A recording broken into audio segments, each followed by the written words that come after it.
Hello and welcome back to Vintage Adventures. We truly went on a vintage adventure last week. We drove to Upper Michigan, Marquette. We stayed there about 5 days. Of course, we thrifted. We went to waterfalls. There's like hundreds of waterfalls up there. At one point, we thought we were going to get lost in the woods because we were on some like logging road trying to find this waterfall. So it was a great time. My husband and I both enjoyed getting out and seeing nature and getting to some thrift stores. We stopped at quite a few. It seems like St. Vincent de Paul is the store in Upper Michigan. And of course they have Goodwills as well. But I'm going to show you a few of the items that we got on our trip. Just the highlights. We got about 60 items. And I think I've got about 20 items here to show you. Many of those items I kind of wish I hadn't bought now. There's a couple of regrets that I have that I left there, but it is what it is. We got to leave stuff for other people. One of the first things we got was when we got, I think we just had crossed the border from Wisconsin into Upper Michigan. We got this electric pencil sharpener. And this may mean nothing to everyone out in YouTube land, but Croy was a company that was a spin-off of one of the early plastics companies here in this area in the late 60s, and they invented this type-on-tape machine that we used as graphic artists. And eventually, these guys spun off from the plastics company, and I started working in marketing for one of the executives who had another company, a labeling company, but he was affiliated with Croy, and they made a lot of graphics products. And I don't know, that's probably backwards when you look at it, but for those of you that can read backwards, you can see the graphic products in St. Paul, Minnesota. But we just bought this on a whim. It worked. We tested it. It's for drafting pencils. And then when we looked it up, we found it was on WorthPoint, but we don't have an account, so we don't know how much it was worth or how much it sold for. So the Croy electric pencil sharpener, if you have a WorthPoint account and you can see what it sold for, let me know in the comments. Thank you. And subscribe and like too. Okay, so that was our first stop. Then the next stop was in Iron River, Michigan. It was the Laughing Loon Emporium. And again, you probably can't see that because it's backwards. But we found a lot of good stuff there. I did a little short video on Instagram about some of the items we found. But we did have fun there. They had all kinds of different stuff at all different price ranges. So this first one is a folding leather turn-of-the-century photo holder. And I've had these before way back when I sold antiques at my mom's shop in the 80s. So it was $4. I just thought I'd buy it and see what it would do. It was just kind of interesting, and I thought that was a good price for it. Another item I bought there was these little glass swans. It was funny because they were priced at $2 each on the top, and I picked them up. And then on the bottom, they said $1 each. So I told the lady I would buy them if she'd meet me in the middle. So I purchased them for $3. Then one of my most favorite items on this trip is this music box. And I forgot the name of it. It's from Germany, but it's a little ballerina. This is a cut glass kind of receiving jar. This is a little bit damaged, as you can see, but it works really well. And the comps on this were pretty great on eBay. So we'll have this music playing and hopefully won't get a copyright violation on the video.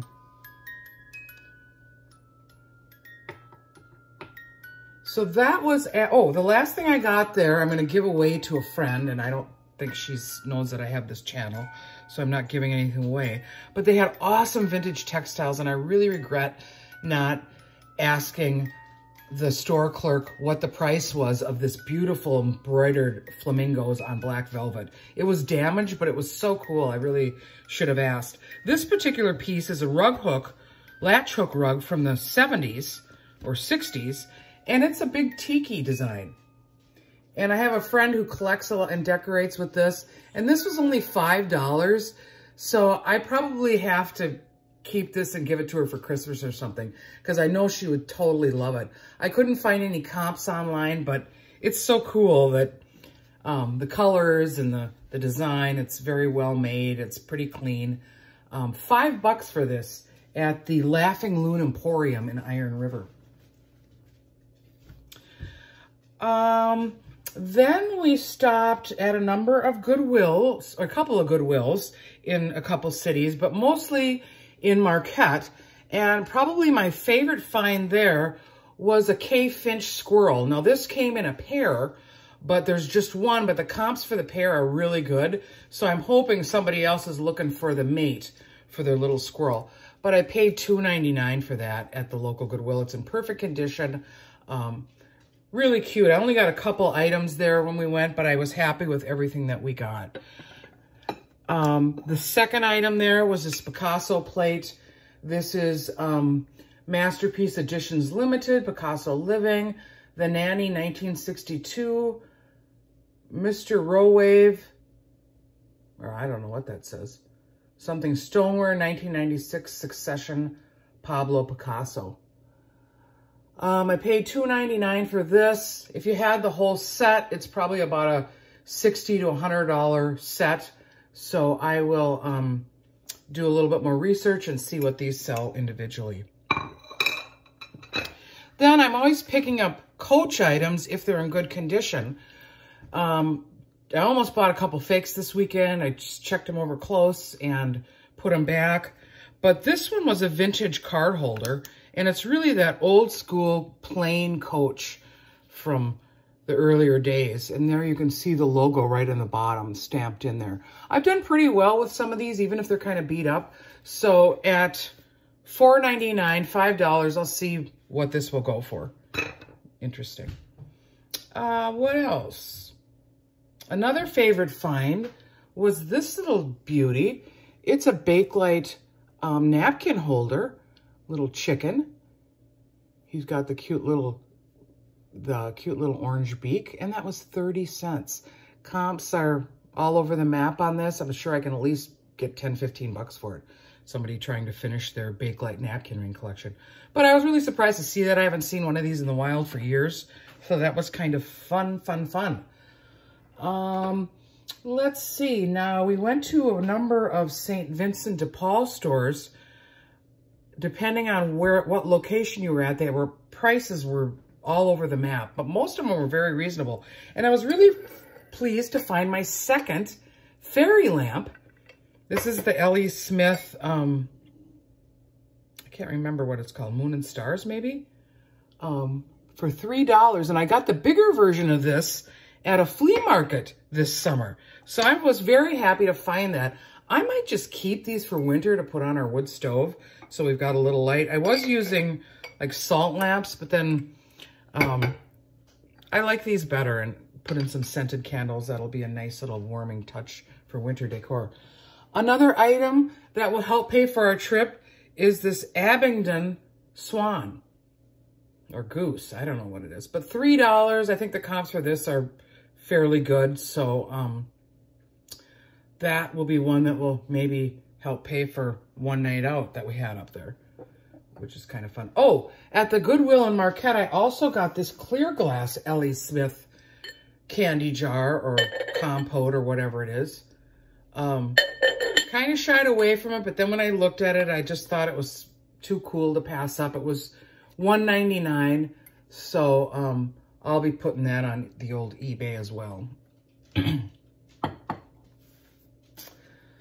My husband spotted this at another thrift store. There was kind of a nonprofit thrift store in Marquette that was kind of down by the lake and kind of hidden away.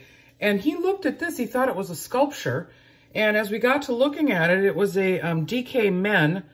I forget the name of the actual cologne, maybe dark something or black something. But this is no longer made. It's discontinued. There might be quarter to a half in there. It smells pretty good. But this, I think we can maybe get $60 for. So that's another good score that will hopefully help pay for the trip, which is always kind of a nice bonus when you're not really doing this as a full-time reseller. Here's a carved item. Of course, when you're in the North Woods, there's a lot of North Woods items that you can find. I'll show you some winter wear that I got that I'm going to keep. But this carved bear is just adorable. And I forget what kind of wood this is. It's that heavy mahogany type wood. St. Vincent de Paul, $2. And speaking of winter, here's a Mukluk hat. Mukluk is a brand that I think was started by Will Steger or Anne Bancroft. They were originally shoes, but I think it expanded to make other winter wear.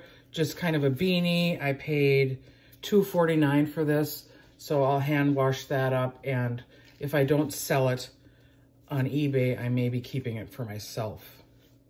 And these I specifically bought for myself. I was so happy when I found them. I haven't skied since the winter of 2018 maybe, 2019. Because I had some health issues with an autoimmune disease, which I'm now doing really well. For those of you out there, I'll give a shout out to people suffering from autoimmune diseases. I was diagnosed in early 2019 with Sjogren's with multi-system organ involvement. I'm not on any medication. I do use cannabis for my condition, which is insomnia and joint pain comes along with it. So we also stopped at a number of dispensaries. I know it's illegal in a lot of states, but really this medicine has to be released from jail. So I'm going to give a shout out to the fire station in Negaunee and Marquette. I really like those places. Went to a couple of other dispensaries. I got some salves and creams. But anyway, hope to ski again is the upshot of that whole digression. These are Dakeen ski gloves. They've got a nice color, leather palm. I paid a whopping $2.99 for these. These would retail, I think the pair with tags on eBay is like $24. So they retail up there, but I was in need of new ski gloves, so I'm loving finding these for $3 and hope to ski this year. We do love Upper Michigan for skiing too. There's so many ski areas up there and waterfalls, and the bike trail along the lakefront in Marquette is fabulous. It's flat. There's Presque Isle Park, which has Sunset Point. We just had a great time. We got to see a freighter come in and load iron ore. They still have a little bit of that industry up there. So it's a college town. We just had a great time. We loved it. Can't say enough good things about Marquette. Okay, back to the haul. I got a number of little pieces of blown glass. I don't sell these too well on eBay. I know a lot of the other resellers do, but for 25 cents and the prices I paid, I just couldn't pass them up. Here's a tiny little vase with a swirl. That's a hand blown. It's dirtier than heck. This one is really cute. It's got the aventurine like gold flecks in it.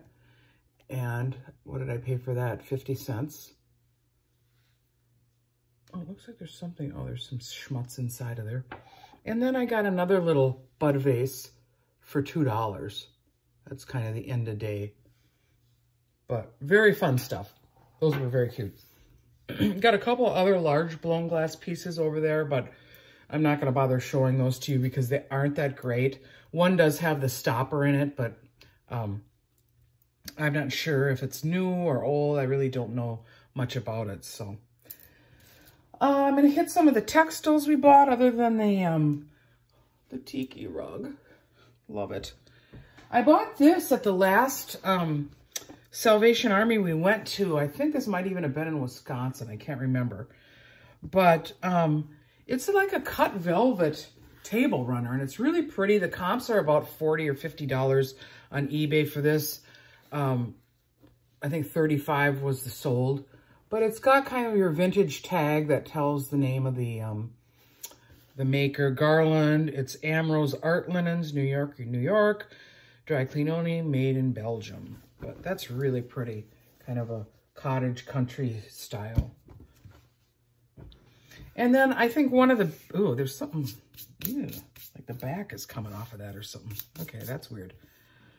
The piece that we got that is probably worth the most money, my husband found, and he has an eBay account, and I will link that below because he's going to post this. It's an vintage NHL jersey from the Detroit Red Wings. It's a Nutmeg Mills, size large, official licensed product, athletic sweater, but it's in perfect condition. It has a Detroit Red Wing on the side. So that was kind of the score of the day. We thought this, it was $7.99. We thought this was pretty darn cool. So he likes the Detroit Red Wings himself, but this would probably would fit him, but he doesn't wear that kind of a sweater, so he's gonna flip that. One of the last things I picked up was this little lucite pin for 25 cents at a St. Vincent de Paul. The one thing I like about those is that they have jewelry. Goodwill, some of the Goodwills had jewelry up there, but Goodwills in the St. Paul, Minneapolis area don't have jewelry anymore. It's very rare. So I just thought that was cute. I just didn't get many pieces, but I was kind of happy to find this cute little one with the lucite and the fake pearls. I also found a little pair of sterling reindeer earrings, or maybe they're just buck. I don't know. I suppose you could wear them for Christmas, but for $1, I can blow these out for $9.99 on eBay pretty easily. The one piece I did get at the Goodwill, I think the Marquette one had some jewelry. I bought this when they had yellow tag sale. It's just a glass necklace. I don't know if it's very vintage. It's got kind of the lobster clasp. But these are glass beads, and they're just really cute. Kind of millefiore, but there's some kind of, I don't know what this gold applique is on these white beads. But I just thought it was cute, nice colors. And for $1.50 or $2, can't pass it up. Another piece of jewelry I bought that I need to research is Tanner. And this is kind of a interesting choker that's on another, what am I trying to say? Another piece of metal, another, I'm having a brain attack. Can't even think of the name, but it's marked, so I'm going to do some research on it. And I just thought it was kind of cool mid-century. If it lays flat, it'll be kind of cool, not too annoying on your neck. And then there was another lucite piece. Looked to have a gold clasp and gold beads, but I need to test it and get my loop out and look and see what it is. But this is definitely lucite here. And then the final piece of jewelry that I purchased was this sort of swash zigzaggy. I know there's a Tiffany Picasso brooch that is like this. This does not have that sign, but it does look like sterling. Need to get the loop out and take a look at it and see if it's Mexican sterling, if it's sterling at all, and if there's any marks on it. And I think that is it. Oh, I got one other thing that I thought was pretty cool. And this is your traveling bartender set. I don't drink at all. I do once in a blue moon. I'll have a glass of wine, but those days are over with the autoimmune. But this is, you can take it with you, and it's got all the accoutrements you need except for the bottles of booze. So a couple of glasses, a couple of shot glasses of stir, the measuring thing. This just smells like Mad Men, you know, the show. It just smells like the 60s. But I've had these before, and last one I had, I sold it on Facebook Marketplace or Craigslist, and I think I got $25 for it. So for $3, I couldn't walk away from this thinking, you know, I can make an easy $20 bill on this. Okay, I'm gonna have to close that later. And finally, this radio. We got a little Panasonic radio in the back. Oops. Oh, there's the current. Oh, I can't lift it up, but there it is. And it was $2. It works. We just thought we'd try it out and see what would happen on eBay. So that ends my video. We had a great vacation. As you can see, we didn't, you know, clean up, but we got some fun stuff that'll hopefully help pay for all the fun that we had. And I'll see you next time. Don't forget to like and subscribe.